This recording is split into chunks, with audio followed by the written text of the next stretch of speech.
Paul McCartney was saddened when John Lennon compared him to another popular singer. However, the comparison doesn't work at all. Notably, this comparison came from John's era of edgy trash talking. In the 1970s, John was as known for his digs as he was for his music. For example, in the 1971 book Lennon Remembers, John criticizes all the other Beatles, Elvis Presley, Mick Jagger, Orson Welles, Frank Zappa, Judy Collins, Joan Baez, and so many others.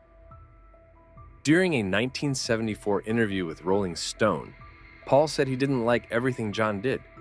However, he kept his mouth shut. I mean, he came out with all stuff like, "I'm like Engelbert Humperdinck," Paul recalled. I know he doesn't really think that. Paul was asked what he thought about John's comments. "Oh, I hated it," he recalled. "You can imagine, I sat down and pored over every little paragraph, every little sentence. Does he really think that of me? I thought.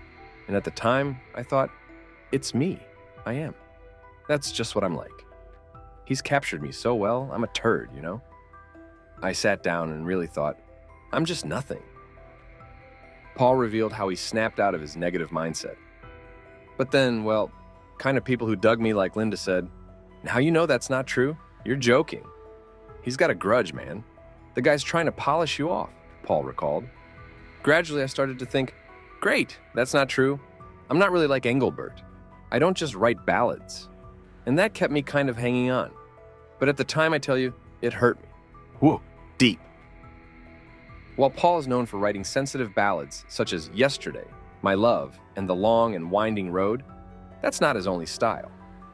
By the time he gave that interview in 1974, the cute Beatle had also given us rock and roll tunes like Jet, experimental songs like Wild Honey Pie, and vaudeville numbers such as Your Mother Should Know. Meanwhile, Humperdinck is still mostly known for his ballads and easy listening tracks. One way in which Paul was categorically different from Humperdinck was the way audiences reacted to them.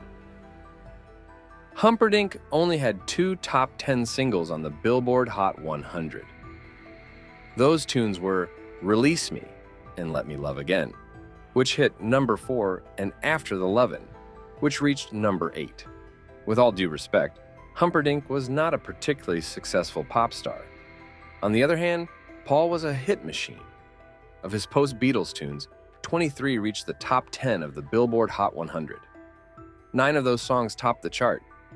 Say, Say, Say, Coming Up, Ebony and Ivory, Silly Love Songs, With a Little Luck, Band on the Run, Uncle Albert, Admiral Halsey, Listen to What the Man Said, and My Love.